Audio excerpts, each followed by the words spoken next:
Hello guys, അങ്ങനെ നമ്മൾ നിബിൻ്റെ ചേട്ടൻ്റെ കല്യാണം എത്തിയിട്ടുണ്ട് ഗായ്സ്. ബസ് പോണെടുത്തില്ല എനിക്ക്. അങ്ങനെ ഗായ്സ് എല്ലാവരും ഉണ്ട്. Hi hi. ഇതാണ് നിബിൻ. അതാണ് കല്യാണ ചെറുക്കൻ.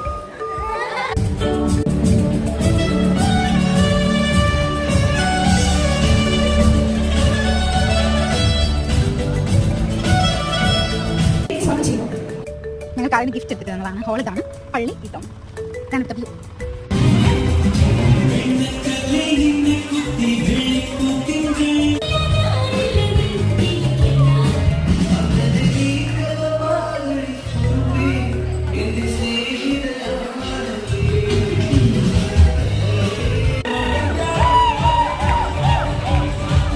ഹാപ്പി മാരീഡ് ലൈഫ് ചേച്ചി ചേട്ടാ.